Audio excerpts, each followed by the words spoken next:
Model माँ versus संस्कारी माँ की बेटियों की परवरिश।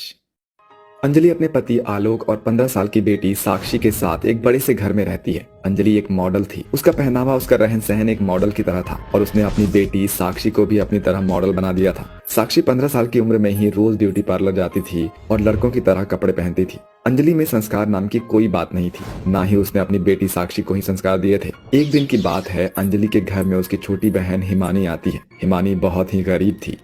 कैसी हो अंजलि बहन? हाँ ठीक हूँ। बताओ क्यों आई हो मेरे घर? बस आप लोगों की याद आ रही थी इसीलिए चली आई। साक्षी बिटिया कहाँ है? वो पार्लर गई है। अंजलि बहन, आप साक्षी बिटिया को अकेले घर से बाहर मत जाने दिया करो। साक्षी बिटिया अब जवान हो चुकी है और आजकल का माहौल कैसा है उसके बाद में तो आपको पता ही है ना। जवान लड़की का ऐसे अकेले घर से बाहर रहना अच्छा नहीं है। हिमानी, तुम अपनी बेटियों की चिंता करो। मेरी बेटी के लिए क्या सही है ये मैं बहुत बहुत अच्छे से जानती हूँ। अंजलि, ये क्या तरीका है किसी से बात करने का? हिमानी तुम्हारी छोटी बहन है। आप क्यों हम बहनों के बीच बोल रहे हैं? आप अपना मुंह बंद करिए। उतने में अंजलि की मॉडल बेटी साक्षी जीन्स और शर्ट पहने घर आती है। अरे साक्षी बिटिया, कैसे कपड़े पहने हैं तुमने? ऐसे कपड़े तो लड़के पहनते हैं। मासी, मैंने आपको कितनी बार कहा है कि आप मेरे कपड़ों पर मुझे कमेंट्स मत पास किया करो। अरे बिटिया, मैं तुम्हारे ही भले के लिए कह रही हूँ।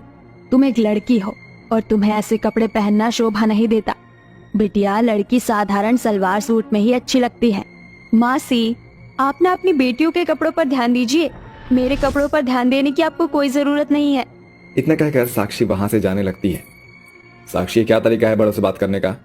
हिमानी तुम्हारी मासी है ना, वो तुमसे मिलने यहाँ पर आई है। यहाँ आकर बैठो अपनी मासी के पास। मिल लिया ना, हो गई बात। और वैसे भी ये मासी के शरीर में ना बहुत ही गंदी बदबू आती है। पता नहीं कैसी कैसी गंदगी में रहते हैं ये।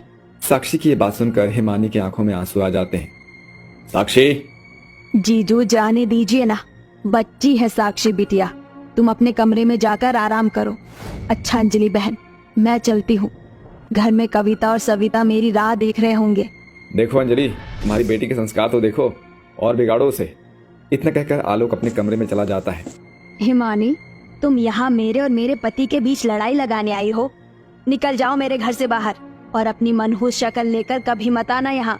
अपनी इतनी बेइज्जती देखकर हिमानी रोते रोते वहां से अपने घर चली आती है। हिमानी बहुत ही गरीब महिला थी। वो एक छोटे से घर में अपनी दो बेटियां कविता और सविता के साथ रहती थी। कविता और सविता की उम्र 15-15 साल थी। वो दोनों जुड़वा बेटियां थी। कुछ साल पहले ही एक दुर्घटना में हिमानी के पति की मौत हो चुकी थी। तब से हिमानी अकेले ही अपने दोनों बेटियों की परवरिश करने लगी थी। हिमानी ने अपनी बेटियों को बड़े ही अच्छे संस्कार दिए थे। हिमानी की दोनों बेटियां हिमानी की तरह ही संस्कारी थी। अपनी माँ को उदास देखकर कविता और सविता हिमानी से कहते हैं, क्या हुआ माँ, आप बड़ी उदास लग रही हो? कुछ नहीं बिटिया, बस थोड़ी थकान हो गई है। माँ, अंजलि मौसी और उनके घर में सब कैसे हैं? हाँ बिटिया, वहाँ सब लोग बहुत अच्छे हैं। अच्छा, तुम दोनों को भूख लगी होगी ना, मैं तुम्हारे लिए खाना बना कर आती हूँ। माँ, हम दोनों ने खाना बना लिया है और घर की सारी सफाई भी कर दी है। अच्छा, मेरी बिटिया इतनी समझदार हो गई। आखिर हम बेटियाँ किसकी है? तीनों मिलकर खाना खाने बैठने ही वाले थे कि तभी वहाँ एक बूढ़ी महिला उनके घर आती है और वो हिमानी से खाना मांगने लगती है। बिटिया, मुझ गरीब को कुछ खाने को दे दो। 2 दिन से मैंने कुछ नहीं खाया है। इस गांव में कोई भी मेरी मदद करने को तैयार नहीं है। हाँ माँ जी, रुकिए, मैं अभी आपके लिए खाना ले आती हूँ। हिमानी एक थाली में खाना निकालने लगती है। तभी उसकी बेटी कविता हिमानी से कहती है, माँ, ये क्या कह रहे हो आप इन्हें खाना क्यों दे रहे हो? हमारे घर में तो इतना सा ही खाना बना है। अगर हम इन्हें खाना दे देंगे तो हम क्या खाएंगे? कविता बिटिया, एक बात हमेशा याद रखना, जब भी कोई गरीब बेसहारा हमारे घर कुछ मांगने आए तो हमें कभी उन्हें निराश नहीं करना चाहिए, क्योंकि वो इंसान बड़ी उम्मीद लेकर हमारे घर आता है कि हम उनकी मदद करेंगे, हम उसे कुछ देंगे। भले ही आज हमें भूखे रहना पड़े, पर हमारे कारण किसी गरीब का तो पेट भर जाएगा। आप सही कहते हो माँ, हम हमेशा लोगों की मदद करेंगे। उसके बाद हिमानी और उसकी दोनों बेटियां उस बूढ़ी महिला को अपने घर में बिठाकर भरपेट खाना खिलाते हैं, जिसके बाद वो बूढ़ी महिला तीनों को बहुत दुआएं देकर वहां से चली जाती है। बूढ़ी महिला का पेट भरने में हिमानी और उसकी दोनों बेटियों को आज रात भूखा ही सोना पड़ा था। अगले दिन सवेरे, कविता, सविता, मैं अपने काम पर जा रही हूँ, तुम दोनों घर पर ही रहना। माँ, हम भी आपके साथ काम करने चलते हैं ना। आप अकेले कब तक काम करके हमारा पालन पोषण करोगे? आपको तकलीफ में देखकर हमें बिल्कुल अच्छा नहीं लगता माँ। नहीं नहीं बेटिया, तुम दोनों क्यों बाहर जाकर काम करोगे? मैं हूँ ना तुम्हारी माँ। जब तक मेरी सांसें चल रही है मैं तुम्हें जीवन में कभी कोई तकलीफ नहीं होने दूंगी। इतना कहकर हिमानी वहां से चली जाती है। देखते ही देखते कई साल बीत जाते हैं। हिमानी ने अपनी दोनों बेटियों की परवरिश बड़े ही अच्छे तरीके से की थी। हिमानी की दोनों बेटियां बड़ी ही संस्कारी थी और उसकी बड़ी बहन अंजलि ने अपनी बेटी की परवरिश बहुत ही गंदे तरीके से की थी। वो अपनी बेटी को मॉडल बनाना चाहती थी। एक दिन अचानक अंजलि एक खतरनाक बीमारी का शिकार बन जाती है। उसके शरीर पर कई सारे बड़े बड़े फोड़े आ चुके थे, जिसमें से बार बार पस निकलने लगता है। ये देखकर अंजलि और उसके परिवार वाले काफी परेशान हो जाते हैं। आलोक, तुम्हें हर 1 घंटे के बाद तुम्हारी पत्नी के जख्मों से पस निकालना होगा। अगर ये पस नहीं निकाला गया तो अंजलि बहन की जान को खतरा हो सकता है। इसलिए परिवार की एक सदस्य का हर समय आपकी पत्नी के पास रहना जरूरी है।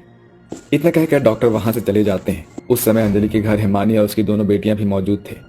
साक्षी बिटिया, देखा तुमने डॉक्टर ने क्या कहा? इसलिए अब तुम्हें हर समय अपनी माँ के पास रहकर अंजलि के जख्मों से बार बार पस निकालना होगा। क्या मैं और पस निकालूंगी? छी, मैं नहीं करने वाली ये काम। आप ही कीजिए। ये कितनी गंदी बदबू आ रही है माँ के शरीर से। मुझे नहीं रहना माँ के पास। अपनी बेटी के मुंह से ये बात सुनकर अंजलि की आंखों में आंसू आ जाते हैं। ये क्या कह रही हो साक्षी बिटिया? मैं तुम्हारी माँ हूँ। तुम अपनी माँ के लिए इतना भी नहीं कर सकती? नहीं माँ, मैं नहीं करने वाली ये सब। पता नहीं किस बीमारी की शिकार हो गई आप। अगर आपकी ये बीमारी मुझे लग गई तो? इतना कहकर साक्षी वहां से अपने कमरे में चली जाती है। अपनी बेटी के मुंह से ऐसी बातें सुनकर अंजलि खूब रोने लगती है। तभी हिमानी की दोनों बेटियां कविता और सविता अंजलि से कहते हैं, आप चिंता मत कीजिए मासी, हम दोनों बहनें हैं ना। हम आपके पास हर समय रहेंगे और हम अपने हाथों से आपके जख्मों का पस भी निकालेंगे। और देखना, आप बहुत जल्दी ठीक हो जाओगे। ये बात सुनकर आलोक और अंजलि हैरान हो जाते हैं। उसके बाद कविता सविता हिमानी अंजलि के घर में ही रहने लगते हैं और कविता सविता अंजलि की खूब सेवा करने लगते हैं। वो अपने हाथों से अंजलि के जख्मों का पस निकालने लगते हैं। देखते ही देखते कुछ ही दिनों में अंजलि बिल्कुल ठीक हो जाती है। कविता और सविता के संस्कार देखकर अंजलि बहुत रोने लगती है। एक दिन सवेरे, हेमानी, तुमने अपनी दोनों बेटियों को बड़े ही अच्छे संस्कार दिए हैं।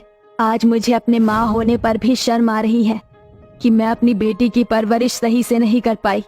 अगर मैं तुम्हारी तरह साक्षी की परवरिश करती तो आज मुझे ये दिन नहीं देखना पड़ता। आज मुझे अपने किए पर बहुत पछतावा हो रहा है। उसके बाद अंजलि खूब रोने लगती है और आज सही मायनों में उसे अपनी गलती का एहसास हो